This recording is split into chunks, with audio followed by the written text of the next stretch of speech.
It was a normal evening, one of those quiet ones that feel safe. My 5-year-old daughter sat at the kitchen table, coloring in her little book. She loved animals and was carefully filling in the ears of a pink bunny. I was in the kitchen, stirring a pot of soup, humming to myself. The windows were open, and a soft breeze was coming in. Everything felt calm. Then there was a loud knock at the door. Not a regular knock, hard, fast, and heavy. It made me jump. My daughter looked up, her crayon stopping mid-stroke. I wiped my hands and walked to the door, unsure of what to expect. When I opened it, 2 police officers were standing there. Their faces were serious. One of them asked my name, then asked if they could come in. I was confused but let them in. My heart was already starting to race. They said there had been a report, something about my daughter. I couldn't understand. A report? About what? They didn't tell me right away. They asked questions. Was I the only adult in the home? Who took care of my daughter? Did she go to school or daycare? I answered everything. My daughter sat quietly, clutching her drawing. Then they told me what the report said. They said someone claimed my daughter had hurt another child, that she was violent, that she needed help. I froze. It didn't make sense.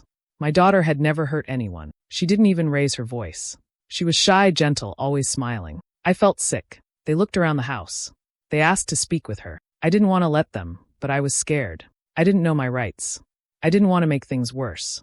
So I let them. They took her into the bedroom and talked to her alone. I stood outside the door, trying not to cry. I could hear her little voice, trying to answer their strange questions. After what felt like hours, they came out. They said they needed to take her for evaluation. Just for a night, they said, to make sure she was okay. I broke down. I begged them not to. I told them this was a mistake, but they said they had no choice. My daughter looked at me, eyes wide with fear, and asked why she had to leave. I didn't have an answer. As they let her out, she turned and reached for me, crying. I wanted to scream. I wanted to grab her and run. But I was frozen. Watching my baby be taken away, confused and scared, was the worst moment of my life. I later found out who made the call. My own mother. My sister. The people I had trusted most. They told those lies. And because of them, my daughter was gone. Everything changed that day. When I first moved in with them, I told myself it was just for a little while. I had nowhere else to go, and I wanted to believe they still cared. At the beginning, it almost felt like it could work. My daughter had her own corner of the room, and my mom even helped watch her when I had job interviews. My sister would sometimes cook, and we had dinner together in front of the TV. For a moment, I thought maybe we could rebuild something. But things started changing fast. Little comments, little looks. My mom would make jokes about how I ran off and came crawling back. My sister once called me a guest in front of her friends, even though I was paying most of the bills. I brushed it off at first. I didn't want to argue. I just wanted peace. It wasn't long before I realized I was doing almost everything. I was the one cleaning the bathroom, doing laundry for all of us, running errands, and making sure there was food in the fridge. No one ever said thank you. It was expected. And if I ever said I was tired or asked for help, I'd get a cold stare or a guilt trip. Well, you're lucky we let you back in, my mom would say. Or, it's not our kid, from my sister. Money became another issue. My mom started asking for more and more, just until payday. But payday never came. My sister would borrow cash and then avoid me for days. I tried to set limits, but every time I said no, it turned into a fight. After all we've done for you, they'd say. I didn't know how to respond. I felt trapped. My daughter began to notice the tension too. She stopped playing in the living room and stayed close to me. She'd whisper things like, "Why is Grandma mad again?" Or, "Is Annie still upset?" I didn't know what to say to her. I just kept telling her everything was okay. I wanted her to feel safe, even when I didn't. There was one night I won't forget. I came home from a long shift, exhausted. I walked into the kitchen and found all the groceries I'd bought that week gone. Snacks, milk, even my daughter's favorite cereal. I asked what happened, and my sister shrugged and said her friend had come over. My mom said nothing, just turned up the volume on the TV. That was the night I realized I wasn't living with family anymore. I was living with people who saw me as a resource, not a person. I cried quietly in the bathroom that night, trying not to let my daughter hear. I felt small, used, and deeply alone. But I also felt something else, resolve. I started making plans. Secretly, quietly, I searched for low-income housing, made a budget, and put away a few dollars each week. I knew I had to leave, not just for me, but for my daughter. She deserved a home that felt like one. I couldn't give her much, but I could give her that. And so I kept going. I kept working, kept saving, kept pretending things were okay. I knew one wrong move, one argument, and they might throw me out with nothing. So I smiled when I had to. I played along. But inside, I was counting down the days. The day we moved into that apartment, I didn't even have a couch. Just a mattress on the floor, some folded clothes, and a secondhand lamp someone at work gave me. But I had keys in my hand and my daughter holding the other, and that was enough. We walked through the door and just stood there, staring at the empty space like it was a castle. She asked where the toys were. I told her they were coming soon. I didn't know how or when, but I promised. Those first few nights, we ate on the floor, sitting cross-legged and laughing over noodles in plastic bowls. She picked a spot near the window for her drawings, and I taped her art to the wall with cheap masking tape. It looked like a gallery to me. There was no TV, but we made up stories. We built pillow forts. We sang songs while brushing teeth. And at night, she'd curl up beside me and whisper, "I like it here." I didn't have much, but for the first time in a long while, I could breathe. No tension in the air. No walking on eggshells. No waiting for someone to start a fight over nothing. I could leave dishes in the sink without feeling judged. I could dance with my daughter in the kitchen without being told I was being too loud. I didn't realize how much weight I'd been carrying until it was gone. At work, I started smiling more. People noticed. My manager even asked if something good had happened. I just nodded and said, "I finally moved." They didn't know the whole story, but I could tell they felt happy for me. I was still tired, still worried about bills, but I was proud. Every cent that paid for that apartment came from me. No handouts. No guilt. Just work. But the silence from my mom and sister started to feel strange. I expected angry texts, cold comments, some kind of reaction, but for weeks there was nothing. Then came the photos. My sister posted pictures online, meals they made, places they went, all with captions like, "Just us. Family forever." It stung more than I thought it would. Not because I missed them, but because they were pretending I never existed. Like I was the one who had turned my back. Still, I didn't reach out. I couldn't. I had to protect what I was building. My daughter finally had stability. She was drawing again, sleeping better, laughing without hesitation. That was more important than any fake apology or half-hearted olive branch. Every night before bed, she'd ask me to tell her a story. And I would. Sometimes I made them up. Sometimes they were memories I turned into fairy tales. But they always ended the same way, with a little girl who found her home. Not a perfect one, but hers.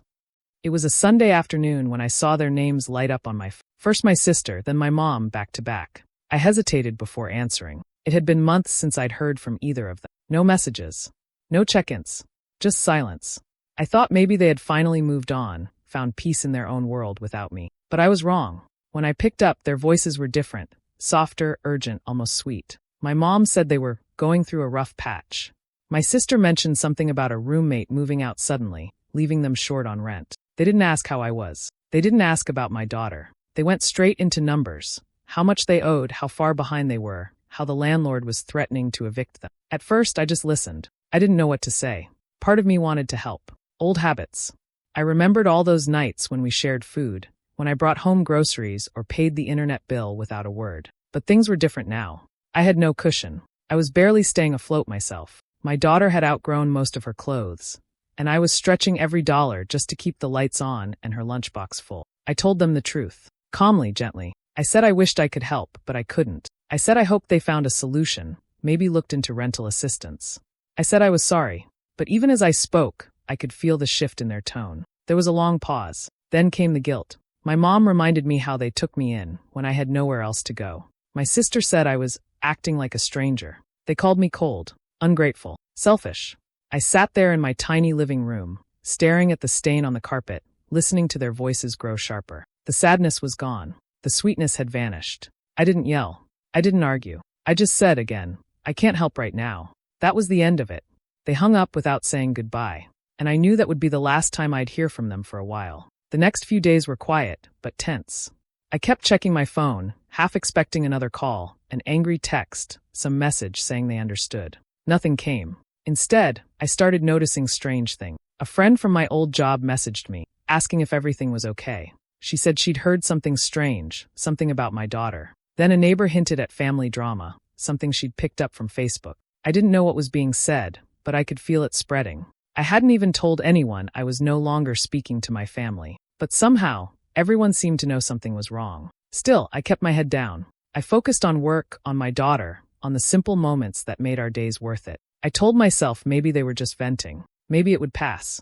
But deep down, I had a feeling this wasn't just about money. It wasn't just hurt feelings. It felt like a warning, like a storm was forming, and I had no idea just how far they were willing to go. It started small. A pause in conversation when I entered the room. A look that lingered just a second too long. I brushed it off at first. People have their moods, I told myself. Maybe it was nothing. But then it started happening more often. At daycare, at the store, even on the sidewalk in front of our building. One morning at drop-off, one of the daycare assistants gave me a tight smile. Not her usual warm one. I smiled back and bent down to help my daughter take off her shoes. As I stood up, another parent was watching us from across the room. She quickly looked away when our eyes met. It felt off. I couldn't name it, but it stuck with me the rest of the day. That weekend, our downstairs neighbor stopped me in the hallway. She was holding a bag of dog treats and mentioned she was taking her pup to the park. Then, almost casually, she asked, "Hey, just curious, your daughter's okay around animals, right?"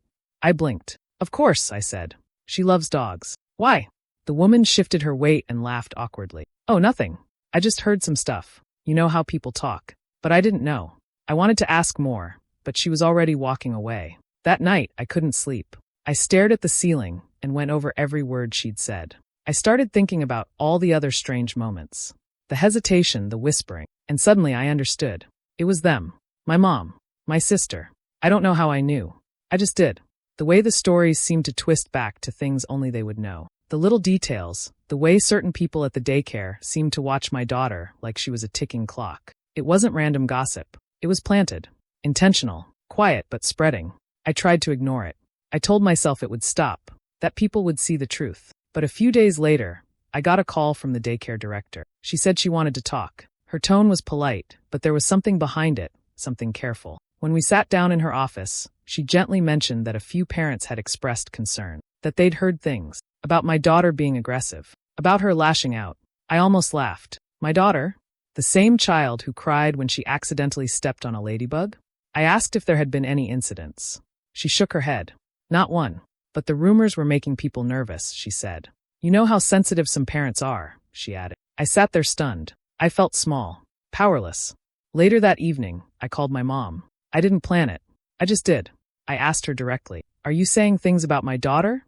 She gasped like I'd slapped her. Said she would never. Said I was being paranoid. My sister texted 5 minutes later, calling me dramatic. "We're not even thinking about you," she wrote. But I didn't believe them. I couldn't. The signs were too clear, and the damage had already begun. I hung up the phone and looked at my daughter playing with her stuffed animals on the road. So innocent, so unaware. My heart ached.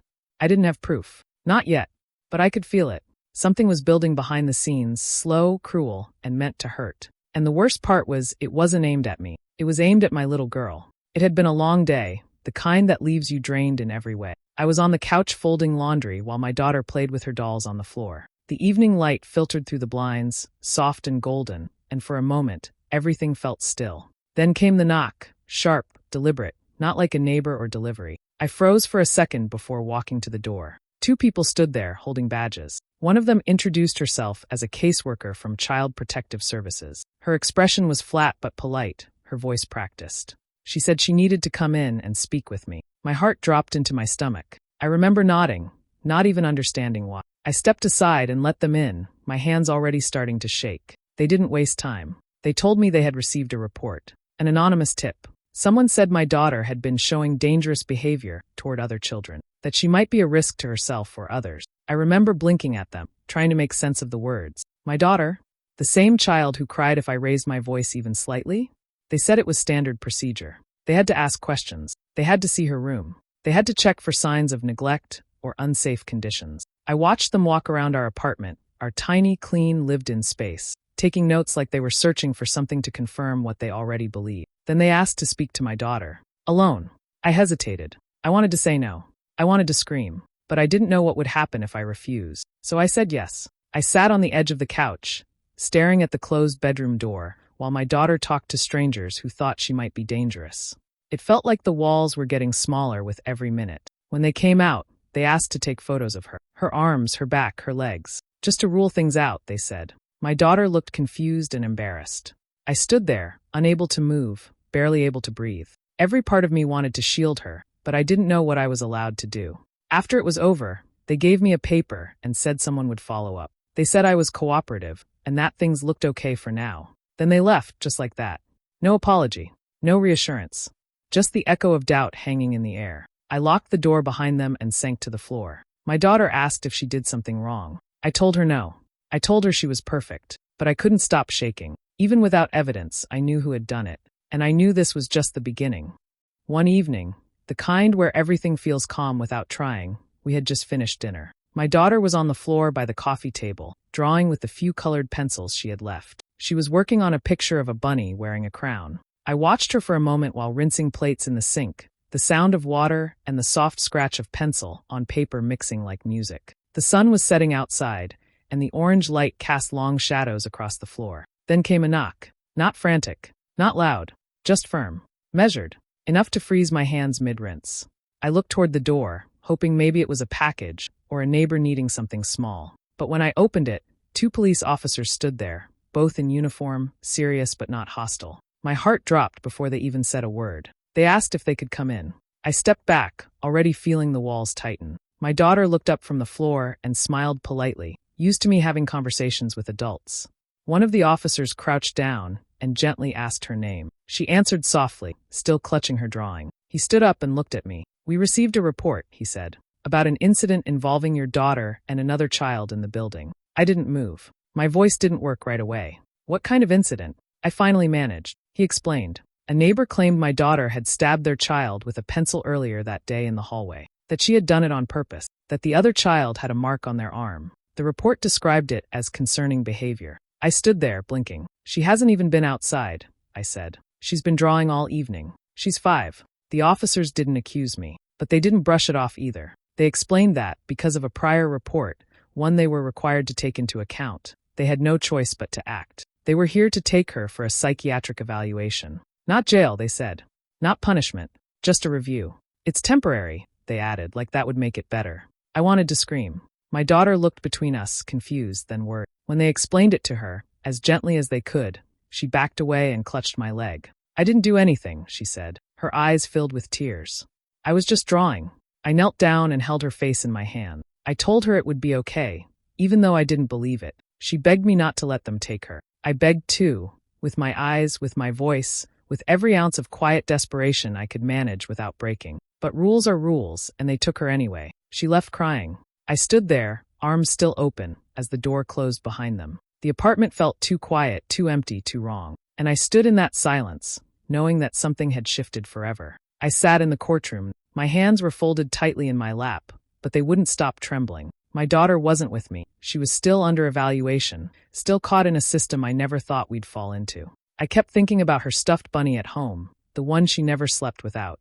It had been days. She had never gone that long without me, and I had no answers to give her. My lawyer leaned over and whispered, "It's about to come out. Stay calm." I nodded, barely breathing. The opposing side had made their claims, concerned family members, worried for the child's well-being. They painted themselves as heartbroken, desperate to help. They spoke softly, respectfully, calling it a tragic situation. Then it was our turn. My lawyer stood and began laying out documents, bank records, legal filings, a copy of my father's will. He had passed away when I was young, and for most of my life, I believed he left nothing behind. But he had.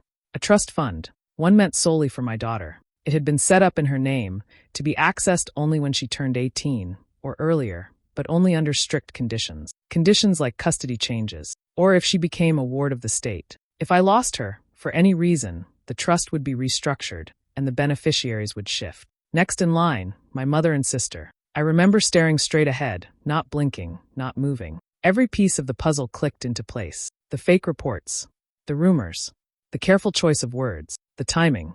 None of it had been random, none of it emotional. It was all strategy. They didn't want me to fail out of spite. They needed me to fail. If I was labeled unfit, they'd get everything. The house, the money, control over my daughter. They didn't just want her gone from me. They wanted her like a key to a locked door they'd been waiting years to open. My chest tightened. I looked over at them, sitting there with blank faces, their hands folded just like mine. Not a flicker of guilt.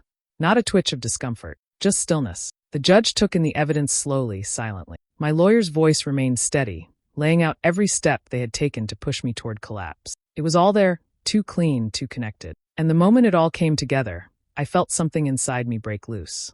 Not sadness. Not fear. Rage.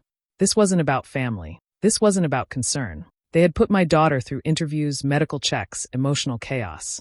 Not out of fear for her safety, but for profit. They played a long game, and they were willing to destroy a 5-year-old girl to win. I left that courtroom knowing one thing for certain. They were never going to stop on their own. And from that point on, I knew what I had to do. I had to end it. For good. After the truth came out in court, I felt something shift inside me, like a fuse had been lit. I wasn't just fighting to get my daughter back. I was fighting to make sure they could never touch her again. The time for fear was over. I worked with every expert I could find. I brought in therapists, teachers, daycare staff. Anyone who had spent time with my daughter and could speak to who she really was. Sweet, gentle, smart, not dangerous, not disturbed. Just a little girl who loved bunnies and bedtime songs. They all showed up for us. They didn't just testify, they told stories about how she helped clean up after snack time, how she gave hugs when other kids cried, how she said thank you, always. Each word chipped away at the lies my mother and sister had built. Then came the evaluations, real ones this time. Licensed professionals spent time with both of us. They watched us play together, eat together, talk about our day. I was terrified they'd find something wrong, that I'd somehow make a mistake under the pressure. But when the reports came in, they were clear. My daughter was thriving with me. She was safe, happy, and deeply bonded with her mother. They said removing her had caused more harm than anything I'd ever done. In the final hearing, I stood in front of the judge holding a photo of my daughter, her school picture, where she wore a red sweater and a gap-toothed smile. I didn't cry. I spoke plainly. I told the court I wasn't asking for pity. I was asking for protection, not just for my child, but for every child used like a pawn in someone else's game. The judge ruled in our favor. I got full custody, unrestricted. CPS closed the case with no findings. But I wasn't finished. I filed a civil suit. Defamation, emotional distress, false reporting. I wanted it all on record. I wanted them to feel the consequences of what they'd done. Not just to me, but to a 5-year-old girl who still woke up in the night asking if the police were coming back. They didn't expect it. They thought I'd walk away quietly once I got my daughter back. But I didn't. I showed up to every hearing, every meeting, every deposition. I laid out every phone call, every text, every post they had made trying to ruin us. And the court agreed. They lost. Completely. We moved the following month. New city. New apartment. New names. No more checking over our shoulders. No more cold stares at daycare. No more waiting for the next blow. For the first time, I could watch my daughter sleep and know, truly know, that no one was coming to take her again. They took their shot, and I made sure it was the last one they'd ever get. Sometimes during quiet moments, after stories, before sleep, my daughter asks about them. About grandma. About her aunt. Her voice is soft, unsure. I never lie. I tell her enough to understand, but never enough to carry. I say that some people don't know how to love safely, and that loving someone doesn't always mean keeping them close. We go to therapy together. We talk. We draw.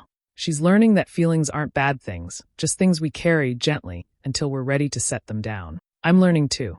Our home is small, but it's safe. We cook, laugh, read. Some nights we cry, but we always wake up stronger than the day before. If you've been hurt by your own blood, I want you to know this. It wasn't your fault. And it's not the end of your story. Healing is slow, and it's never perfect, but it's real. Peace isn't a place you arrive at. It's something you protect, fiercely, even if it means walking away from the people who raised you. Even if it means starting over again and again. We're still healing, but we're healing together. And that's enough. Do you think I did the right thing by cutting off my mom and sister forever? Or do you think family deserves another chance, no matter what? I've asked myself that question more times than I can count. I'd love to hear your thoughts. Drop a comment below, and let's talk about it.